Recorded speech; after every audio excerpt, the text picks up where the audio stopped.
गीता उपदेश भारतीय दर्शन और जीवन के महत्वपूर्ण पहलुओं को उजागर करती है। यह एक संवाद है जो भगवान श्री कृष्ण और अर्जुन के बीच कुरुक्षेत्र के युद्ध भूमि पर हुआ था। गीता का मुख्य उद्देश्य मानव जीवन के विविध पहलुओं को समझाना और धर्म, कर्म, भक्ति और ज्ञान के महत्व को स्पष्ट करना है। धर्म का महत्व गीता में बहुत बड़ा है। श्री कृष्ण अर्जुन को समझाते हैं कि धर्म की रक्षा करना हर व्यक्ति का कर्तव्य है। अर्जुन को यह याद दिलाया जाता है कि वह एक क्षत्रिय है और उसका कर्तव्य है कि वह अपने धर्म के अनुसार कार्य करे, भले ही यह कार्य उसे प्रियजनों से लड़ने के लिए प्रेरित करे।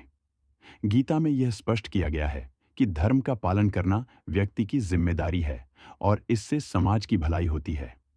कर्म योग, गीता में कर्म योग का सिद्धांत प्रस्तुत किया गया है। भगवान श्री कृष्ण अर्जुन को यह सिखाते हैं कि किसी भी कार्य को करने में निस्वार्थ भाव से किया जाना चाहिए। अर्जुन को यह समझाया जाता है कि फल की चिंता किए बिना कर्म करना ही सच्चा योग है। कर्मण्येवाधिकारस्ते मां फलेषु कदाचन का सूत्र हमें यह सिखाता है कि हमें अपने कर्म पर ध्यान केंद्रित करना चाहिए, न कि उसके परिणाम पर। ज्ञान और भक्ति, गीता में ज्ञान और भक्ति का भी महत्व है। श्री कृष्ण अर्जुन को ज्ञान देते हैं कि आत्मा अमर है और मृत्यु केवल शरीर का अंत है। भक्ति का मार्ग भी महत्वपूर्ण है, जहां व्यक्ति अपने हृदय से भगवान को समर्पित कर सकता है।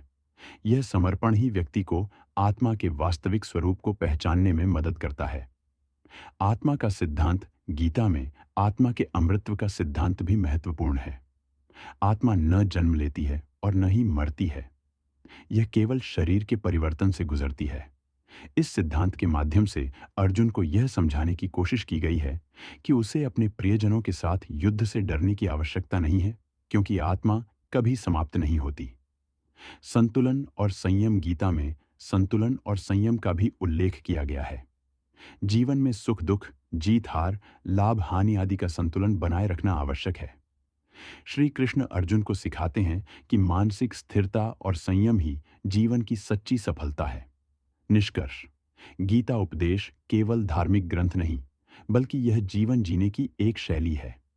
यह हमें सिखाती है कि हमें अपने कर्तव्यों का पालन करना चाहिए, निस्वार्थ भाव से कर्म करना चाहिए और भक्ति एवं ज्ञान के माध्यम से आत्मा की सच्चाई को पहचानना चाहिए।